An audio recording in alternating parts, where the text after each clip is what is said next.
मन करी विषय अनल वन जरई, होय सुखी जो यही सर परई। सर मानी सरोवर। इस सरोवर में भगवान शंकर कहते हैं जो स्नान करेगा वो सुखी होगा। संसार के चाहे जितने साधन संसाधन तुम इकट्ठे कर लो, चाहे जितनी भौतिक उपलब्धियों को हासिल कर लो, लेकिन सुखी नहीं हो पाओगे।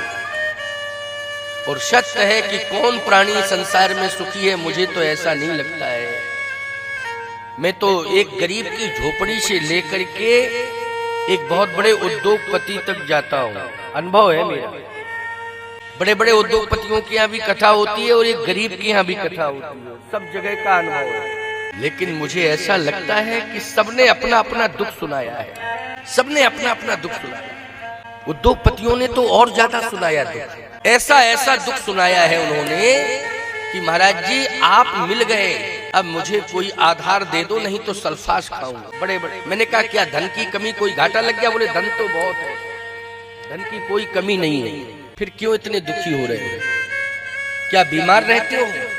कहे महाराज कुछ कुछ बीमार तो रहता ही हूँ, लेकिन बहुत अधिक नहीं, दवाओं से नियंत्रण है। फिर इतने दुखी क्यों हो? कारण क्या है? कहे महाराज जी कारण केवल परिवार। क्या है? परिवार। मैं परिवार से सुखी नहीं। अब कल्पना करिए आप पड़ोसी से कोई दुखी हो, ये अलग बात है, लेकिन परिवार से कोई दुखी है, इससे बड़े दुख की बात हो सकती है क्या कोई? सोचिए आप, वो परिवार से दुखी है, उनका परिवार उन्हें संतुष्ट नहीं कर पा रहा।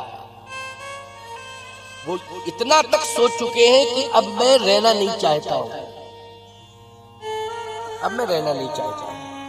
और बहुत से उद्योगपतियों ने तो इसी चिंता में अपनी अंतिम लीला कर। लेकिन सत्य तो यह होए सुखी जो यही सर। एक संत तो बहुत अच्छी बात कहते थे, को तन दुखी तो को मन दुखी, को धन बिन भया उदास, थोड़े थोड़े सब दुखी, सुखी राम के दास। राम जी के दास सुखी हैं, लेकिन राम के दास सच्चे कौन हैं? जो रामचरित्र को सुनते भी हैं और रामचरित्र मानस के माध्यम से सुधरने की कोशिश भी करते हैं, वो है सुखी। मन करी विषय अनल बन जरई, होय सुखी जो यही सर परई। ये विषय सबको परेशान किए हुए हो। तुम लोग भी भगवान के मंदिर में जाते हो तो एक ही बात कहते हो, विषय विकार मिटाओ। आरती ज्यादातर हर मंदिर में यही गाई जाती है, विषय विकार मिटाओ। भगवान से कहते हो कि विषय विकार मिटाओ। भगवान तो मौन बैठा है, अचल प्रतिष्ठित है, अदृश्य रूप में वो तुम्हें क्या दे रहा है इसका अनुभव तुम कर रहे हो। लेकिन सत्य तो ये है कि विषय कैसे दूर होंगे, इसके लिए वह मंदिर में बैठा हुआ परमात्मा स्वयं कथा बन करके तुम्हें कथा के माध्यम से संदेश दे रहा है कि तुम्हारा विषय दूर कैसे। ये कथा से ही तुम्हें संदेश प्राप्त होगा। बोलो होगा कि नहीं? मुखर रूप से, यहाँ मौन नहीं, मुखर। ये ग्रंथ के रूप में परमात्मा, ये रामचरित मानस ही राम है। ये ग्रंथ बता रहा है कि कैसे विषयों से मुक्ति मिलेगी। मन करी विषय अनल बन जरई, होय सुखी जो यही सर परई। बस इस ग्रंथ में डुबकियां लगाओ, इसमें जो सार भरा हुआ है उसको ग्रहण करो। कल आप कल के श्रोता सोच रहे होंगे जो कल आए थे, गद्दिवश आए थे, उन्होंने सोचा होगा कि महाराज जी तो ये कह रहे थे कि राम कथा नाव है और आज कह रहे सरोवर। तो क्लियर नहीं हो पा रहा कि नाव है कि सरोवर। कल मैंने कहा था तो भाई राम कथा ताका दृढ़ नावा, राम कथा ताका दृढ़ नावा, कल नाव बताया और आज कह रहे सरोवर है। तो सरोवर में जल होता है और जल के ऊपर नाव होती है। क्यों भाई, नाव ऊपर होती है जल के, लेकिन नाव जल नहीं है। बोलो, नाव जल नहीं है और जल नाव नहीं है। जल जल है, नाव नाव है। दोनों बातें कैसे एक साथ? प्यारे, भव सागर से अगर पार जाना चाहते हो तो राम कथा नाव है। क्या है?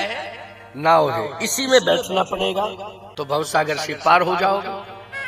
अच्छा, जो सरोवर में स्नान करते हैं, जैसे मानसरोवर में बहुत से लोग गए जाते हैं, तो मानसरोवर में जब स्नान करके लौटते हो तो एक ही भाव लेकर के लौटते हो कि मानसरोवर में मैंने स्नान कर लिया, अब मुझे मुक्ति मिल जाएगी।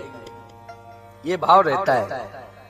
क्यों भाई, रहता है कि? लेकिन जैसे ही स्नान करके आते हो तो तुम्हें मानसरोवर से निकले और घर में आए और भव सागर दिखाई देने लगता है।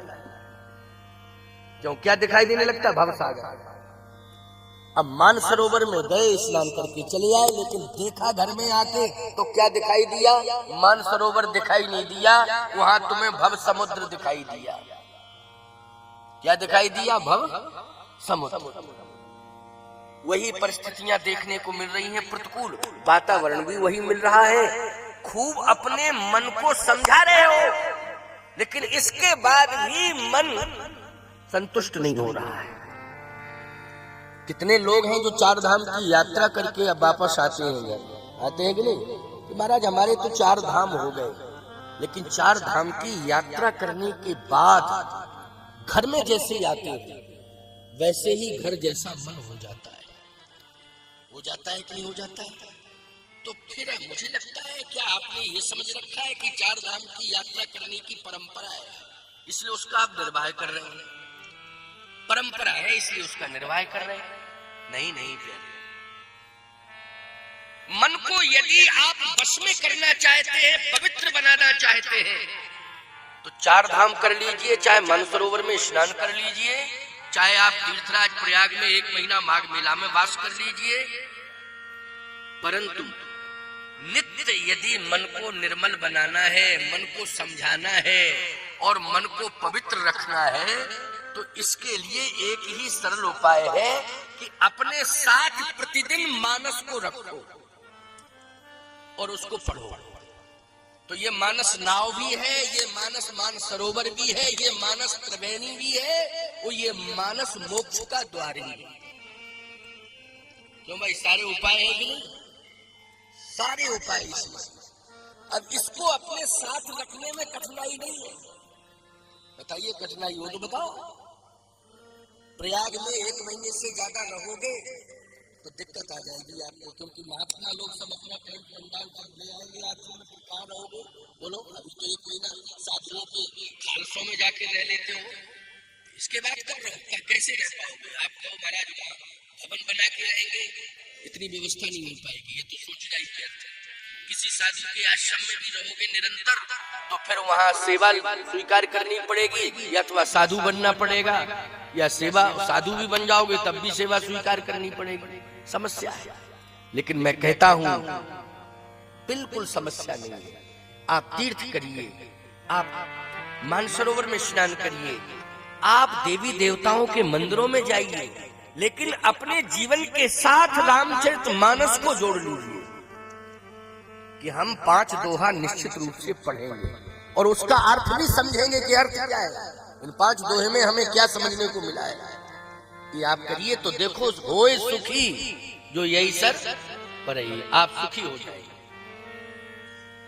भ्रमित होने की आवश्यकता नहीं है कि ये नाव है कि ये सरोवर है।